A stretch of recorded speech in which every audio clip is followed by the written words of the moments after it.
Bienvenidos a este nuevo video de Python desde cero. Es obvio para todos que en este canal somos bien paleros de Python. Nos fascina. Sin embargo, esta fascinación no hace que no seamos sensibles a sus fallas. Y una de estas fallas, o una de las principales, tiene que ver con algo particular: su velocidad.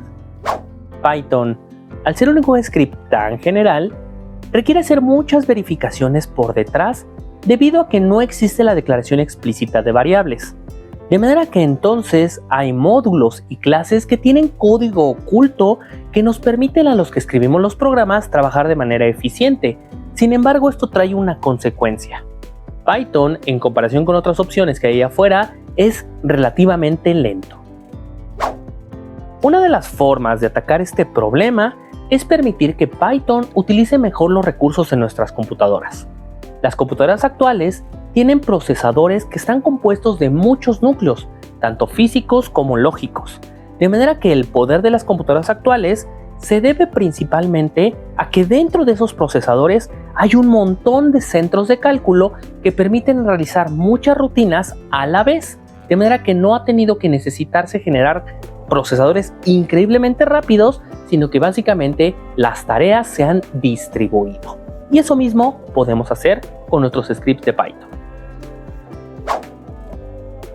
De manera que en este video lo que vamos a aprender es justamente cómo hacer que Python utilice mejor los recursos de nuestra computadora para que los módulos que estemos utilizando, ya sea de cálculo o de trabajo, se repartan en diferentes procesos de nuestras computadoras. ¿Cómo vamos a conseguir esto? Con un módulo que se llama Multiprocessing. La ventaja de este módulo es que es un módulo por default que ya tiene Python y lo único que necesitamos es importarlo a nuestro espacio de trabajo. Pero antes de lanzarnos a programar, requerimos un ejemplo que nos permita ver cómo utilizar esta técnica para dividir nuestros cálculos. De manera que, para este ejemplo, recurriremos a una de esas curiosidades matemáticas que a mí tanto me encantan. Me estoy refiriendo a un número famosísimo para toda la humanidad, que es el denominado número pi. La relación entre el radio y el perímetro de un círculo escondía un número muy trascendental para la humanidad, que era el número de pi. Y este número terminó siendo un número irracional y súper importante hasta el día de hoy. Sin embargo, ¿sabían ustedes que podemos utilizar números aleatorios para conocer el valor de pi? Este tipo de estimaciones que utilizan números aleatorios para aproximar funciones matemáticas se denominan métodos Monte Carlo. Los métodos Monte Carlo nacieron en una investigación un tanto turbia de la que no me gustaría hablar aquí. Sin embargo, estos métodos probaron ser muy útiles porque justamente utilizan números aleatorios para obtener resultados de funciones matemáticas increíblemente complejas que de otra manera sería imposible evaluarlas. ¿Cuál es el problema? Que requerimos muchísimos números aleatorios. De manera que este es un método que recurre a la estadística para obtener valores intrínsecos de algún tipo de distribución o función que obedece a la naturaleza de esos números aleatorios. De manera que entonces podemos utilizar estas funciones para determinar nuestro valor de pi. Vamos a ver cómo se hace esto. Imaginemos que tenemos un generador de números aleatorios. Cada vez que le solicitemos un número, este se encuentra en el intervalo 0 y 1. A este generador le vamos a pedir dos números, que se convertirán en las coordenadas x y y de un punto en el primer cuadrante del plano. Como es de esperarse, la posición de este punto puede estar en cualquier lugar del cuadrante. Obviamente, en este momento, nada de esto se relaciona con pi. Pero como dijimos, los métodos Monte Carlo dependen de la estadística. Así que, si en vez de un único par de números aleatorios solicitamos muchos más, tendremos que este cuadrado se empieza a poblar de todos estos puntos. Y aquí viene el truco. Una de las formas de conocer pi es por medio del área de un círculo. Recordemos que el área de un círculo se obtiene como pi por radio al cuadrado, así que si el radio de este círculo es 1, el área solamente vale pi. Si nos fijamos, nuestros puntos pueden caer tanto dentro como fuera del círculo. De manera que una aproximación del área es contar cuántos puntos caen dentro y cuántos se encuentran fuera. Si el número de puntos es extremadamente grande, la cantidad de puntos dentro del círculo dividido entre la cantidad de puntos totales es una buena aproximación de 1/4 de pi. Pero, ¿cómo podemos saber cuáles puntos están dentro y cuáles fuera? El teorema de Pitágoras viene a nuestro rescate. Si la suma de los cuadrados de los números aleatorios que sirven de coordenadas a cada punto suman 1 o menos, están dentro del círculo. Así que solo necesitamos muchos números aleatorios y contar cuántos cumplen con esta condición. Y claro, multiplicar por 4. Y así obtenemos nuestra estimación de pi. La calidad de esta aproximación depende fuertemente de la cantidad de puntos que se utilicen. En el caso ideal, el número de puntos debe ser infinito, pero obviamente no se puede hacer esto, y nos tenemos que conformar con un número muy grande, para lo que una computadora moderna es una herramienta muy útil.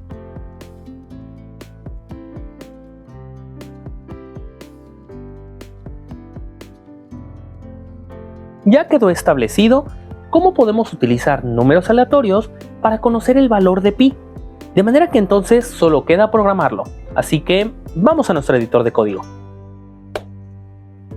Ok, pues bueno, ya estamos en nuestro editor de código y como siempre pues vamos a iniciar con la importación de algunos módulos que vamos a utilizar. Entonces, import NumPy, un viejo conocido, a CNP. Ok, entonces lo primero que vamos a hacer es definir una función que es la que nos va a ayudar a hacer la simulación Monte Carlo. Entonces, para que nos acordemos que es Monte Carlo, le vamos a llamar MontePi. Y va a tener un solo argumento, que es n, el número de puntos que vamos a querer simular. Entonces, ya dentro de la función, vamos a tener una variable que vamos a inicializarla como 0, que va a ser el número de puntos que han quedado dentro del cuarto de círculo. Y después de esto, tenemos que hacer un paso sumamente importante. Tenemos que definir explícitamente el generador de números aleatorios. ¿Por qué? Porque las computadoras son malísimas para hacer números aleatorios y si no lo hacemos explícitamente, resulta que cada instancia de MontePi va a utilizar los mismos números, lo cual va a ser raro. Entonces, nuestro generador de números aleatorios se va a llamar o va a pertenecer a NumPy random. Y le vamos a decir que sea un default RNG. Esta línea lo que hace es generar 1 cada vez que se llama la función. Ok, listo, ya tenemos con qué jugar. Ahora vamos a utilizar un ciclo para justamente llamar al número de puntos que queremos simular. Entonces, for i in range de n, ¿qué es lo que queremos que haga la simulación? Pues bueno, una condicional if rng, ay Dios mío, espero que no se meta el ruido de un camión que está acá afuera, rng punto random, le vamos a pedir un valor y obviamente lo vamos a elevar al cuadrado. Y luego vamos a pedirle a rng.random random, vamos a pedirle también un valor y lo vamos a elevar al cuadrado. ¿Y cuál es la gran condición? Pues que esto fuera menor o igual que 1. Y entonces ya acabamos. Y cuando se cumple esta condición, lo que vamos a querer es que dentro sume un valor, ¿no? Digamos, quedó dentro. Y listo, hemos terminado. Entonces, return dentro. La función nos regresará cuántos puntos de los que le pedimos quedó dentro. Y entonces ya solo falta inicializar nuestro código. Entonces, número de puntos, este se llama llamar nint, y en nuestra simulación vamos a usar 1000 puntos, es un valor bastante bueno. Y entonces lo único que necesitamos saber es cuántos de esos miles quedaron dentro. ¿Y cómo lo hacemos? Pues llamando a MontePi y le damos como argumento nint. Y por último, digamos, esta es la simulación y esta es la cálculo de pi. Este es el cálculo de pi. Y entonces la aproximación de pi va a ser, como ya habíamos visto, 4 veces dentro entre n int. Ok, muy bien. Con esto ya hicimos nuestra simulación y le estamos pidiendo que haga 1000 números.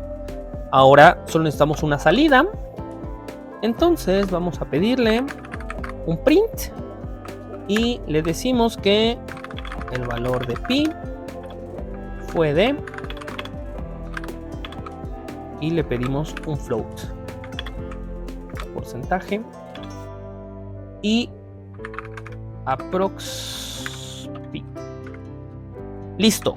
Con esto ya tenemos nuestro código que nos simula, y si nosotros corremos esto, pues bueno, tenemos ahí una aproximación. Obviamente la calidad de la aproximación va a depender del número de puntos, y obviamente cada vez que yo lo corro, la aproximación será diferente, ¿no? Porque justamente está utilizando números aleatorios y son diferentes cada vez. Entonces, obviamente, si yo cambio el número de puntos que utilizo, la aproximación va a ser diferente, y en principio, mientras más puntos haga, la aproximación será cada vez mejor, ¿no? Entonces vamos a añadir otro 0 más.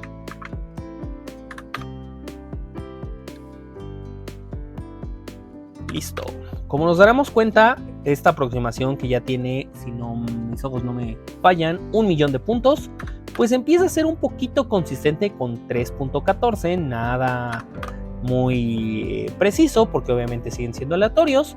Pero entonces, obviamente, como nos damos cuenta, el tiempo de cómputo depende fuertemente del número de puntos. Entonces, para poder evaluar el tiempo de cómputo, vamos a utilizar el módulo time. Entonces, import time. Y entonces vamos a decirle que aquí vamos a tener un tiempo inicial. Entonces, t inicial va a ser a time.time, y ya que hizo los cálculos y antes de la salida, le vamos a decir que este es el tiempo final. Entonces, tiempo final es igual a time.time. Ahí. Y entonces, cosa más, hemos terminado, y vamos a decirle a la salida, voy a guardar la terminal. Le vamos a decir a la salida que nos dé otro print, donde el tiempo de cálculo, el tiempo de la simulación fue de, y también ponemos esto, segundos. Y este valor va a ser t final menos t inicial. Listo. Ya tenemos nuestros dos salidas. Entonces nos regresamos a la terminal.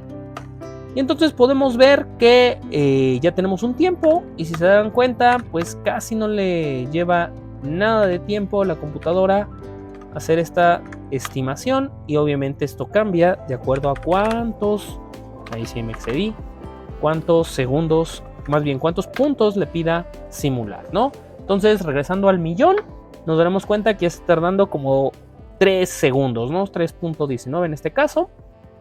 Ok, entonces, por el momento no hemos entrado a nada de multiprocessing. Y entonces, justamente, lo vamos a hacer en este momento, ¿no? Ok, entonces, ¿qué es lo que necesitamos? Pues, primero que nada, importar el módulo, ¿no? Multiprocessing, aquí está. Y obviamente escribir multiprocessing es muy largo, entonces le vamos a poner un alias. Entonces, haz mt de multi. Ok, entonces, ¿qué es lo que vamos a necesitar hacer cuando ya tenemos o cuando ya vamos a trabajar con multiprocessing? Primero que nada, vamos a modificar nuestra función de la simulación. Y le vamos a dar un segundo argumento que se va a llamar output. donde vamos a tener la salida. ¿Por qué? Porque ya no vamos a utilizar return como nuestra forma de obtener los datos que quedaron dentro. Entonces vamos a cambiar y entonces aquí vamos a decirle que output haga un put. Y entonces, ¿qué es lo que queremos que nos mande? Pues el valor de dentro. Listo. Ya acabamos de modificar nuestra rutina de simulación. Ahora, es muy importante que cuando empecemos a trabajar con multiprocessing, tengamos que señalar explícitamente dónde está nuestro código. Esto es algo que usualmente no se hace en Python, solo en algunos casos, como es en este caso. De manera entonces que vamos a tener que tener una condicional, un if, y vamos a poner name es idénticamente a main.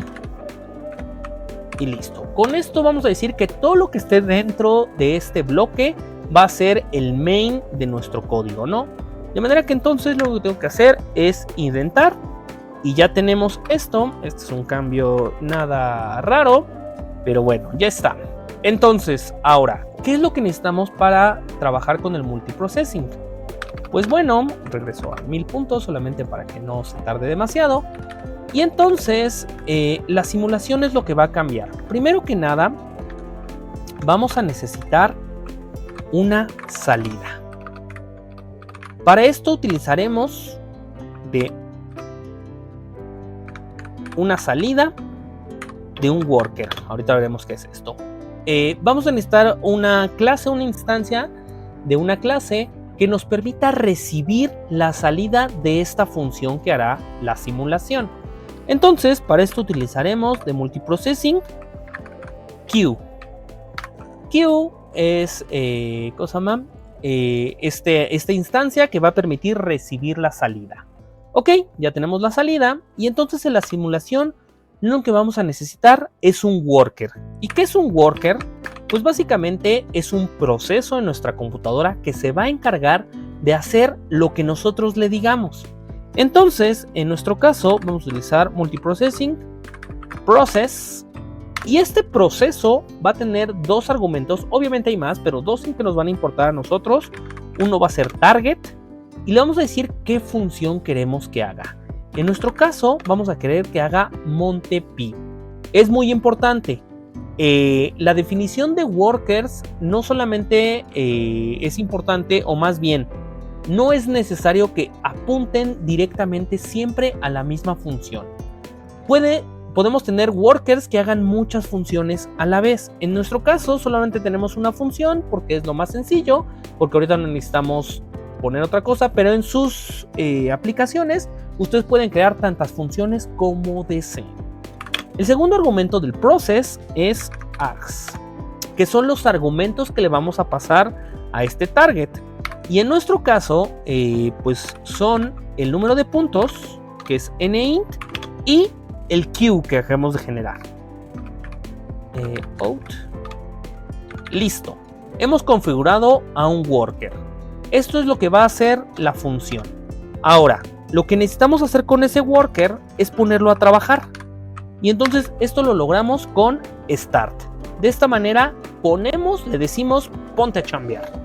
Ahora, muy importante, ahorita obviamente solo tengo un worker y no tiene mucho sentido lo que sigue, pero tenemos que tenerlo ya en cuenta porque resulta que de acuerdo a cuánto tiempo se tarde en ejecutar una función, resulta que no todas las funciones se ejecutan en el mismo tiempo. Puede ser que en una aplicación que hagan ustedes tengan una función que se calcula muy rápido y una que se tarda muchísimo. Si eso sucede, resulta que si no hacemos lo siguiente, pues el código seguiría y nosotros no sabríamos si ya acabó o no acabó y podrían generarse errores porque hay información faltante. Entonces le vamos a hacer a nuestro worker que haga un join. Este join va a hacer que justamente, como aquí lo decía en la ayuda del join, vamos a regresarlo, que esperemos hasta que el proceso se haya terminado. De esta manera estaremos completamente seguros de que lo que estaba haciendo lo acabó. El código de Python se va a detener hasta que haya terminado este worker de trabajar. Ok, entonces esto es muy obvio. Y por último, entonces lo único que necesitamos es la salida. ¿Qué es lo que hacemos con la salida? Pues bueno, en nuestro caso teníamos ya aquí el dentro y vamos a seguir utilizando este nombre, pero ya no va a provenir de MontePy porque ya lo estamos utilizando, y lo que vamos a utilizar es nuestra Q. Out W, le vamos a pedir que obtenga el valor que le hayan puesto dentro. De manera que entonces ya está. De manera que ahorita, pues básicamente ya modificamos nuestro código para trabajar con multiprocessing.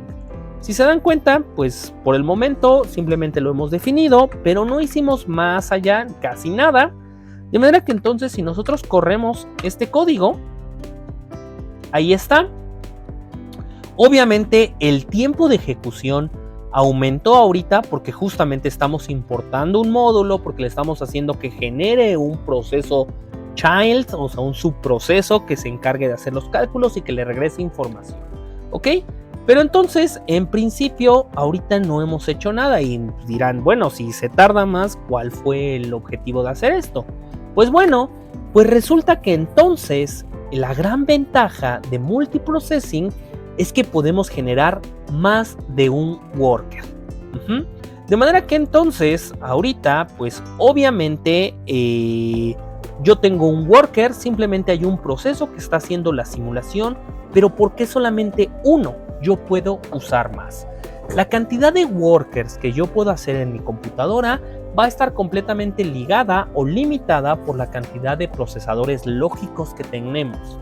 En esta computadora en la cual yo estoy trabajando tengo 16 procesadores lógicos, de manera que podría usar hasta 16 workers. Warning, no es buena idea utilizar todos los procesadores como workers.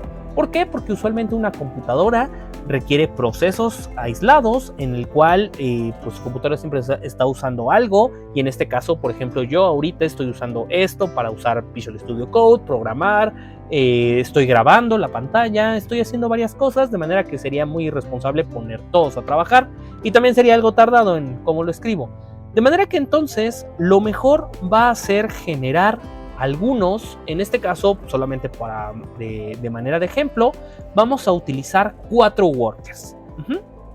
Entonces, obviamente cada worker necesita su salida. Entonces, lo que vamos a hacer es que vamos a multiplicar las Q y obviamente solamente le vamos a poner como flojera máxima numeritos, ¿no? Worker 1, Worker 2, Worker 3 y Worker 4. Y obviamente vamos a generar los workers. Y entonces en los workers se van a llamar 1, 2, 3 y 4. Y obviamente cada worker va a necesitar su argumento del output. Listo. Ya está. Después le vamos a decir a cada uno de los procesos que se ponga a chambear. 2. Ay, Dios mío, porque aquí no me deja hacerlo fácil. 3 y 4. Ahí está. Y obviamente vamos a hacer nuestro join. Ay, Dios mío. A veces cuando el link no nos ayuda. Listo. Y por último, obviamente necesitamos todas las salidas, ¿no? Y entonces vamos a decirle que este es dentro del worker 1, del worker 2, del worker 3 y del worker 4. Y entonces 2, 3, 4, 1, perdón, 2, 3 y 4. Listo, ya tenemos. Entonces, con esto, ahora multipliqué por 4 el poder de cómputo que estoy utilizando, que le estoy pidiendo a la máquina, de manera que entonces vamos a compararlo lo que tenemos. Aquí ya teníamos más o menos el tiempo estimado de este lado, de hecho por eso no he cerrado la terminal, de cuánto tiempo se tardaba en hacer el cálculo con un solo worker. Ahora, obviamente nuestro cálculo de pi debe de cambiar un poquito. ¿Por qué debe de cambiar? Pues porque obviamente tenemos que tomar en cuenta que tenemos 4 workers. Entonces el número total ya no es nInt, sino nInt por el número de workers, ¿no? De manera que entonces, ya también tendríamos que poner, vamos a hacerlo explícitamente para que no haya problema. Pues ¿cuántos workers tenemos? 4. Y entonces, listo. Y ahora, ¿qué es lo que necesitamos hacer? ¿Qué es lo que queda dentro? Pues entonces es dentro worker 1, pero tenemos que sumar todos los demás, ¿no? Más, vamos a hacerlo así, así, más lo del worker 2, más lo del worker 3 y más lo del worker 4. Y listo, ya hemos multiplicado nuestro poder de cómputo por 4 y veremos qué es lo que pasa. Entonces, listo. Ok, perfecto, ya lo hizo. Y si se dan cuenta, en comparación de el número de workers cuando teníamos solamente 1 y tener 4, el tiempo de cómputo básicamente no cambió, pero nuestra aproximación pasó de ser 1000 puntos a 4000 puntos, lo cual tendrá un impacto muy importante. Si se acuerdan, acá arriba, tenemos el número de puntos cuando llegamos a 1.000.000, ¿no? O sea, el tiempo que se tardó la computadora en hacer el cálculo de 1.000.000. Pero ¿qué pasa si ahora le pedimos 4 millones? Ya va. Y listo. Sí se tarda un poquito más, hay una pequeña diferencia, pero la diferencia es marginal. Pero es mucho más importante la cantidad de cálculo que está haciendo. De manera que esta es una de las formas en las cuales podemos aprovechar mejor los recursos de nuestra computadora para solventar uno de los problemas de Python, que es a veces relativamente lento. Espero que lo que aprendimos en el video de hoy sea de ayuda para ustedes y sus proyectos, de manera que aprendan a utilizar mejor los recursos de sus computadoras en sus códigos de Python. Hasta aquí el video de hoy y espero que esto les ayude. Nos vemos luego.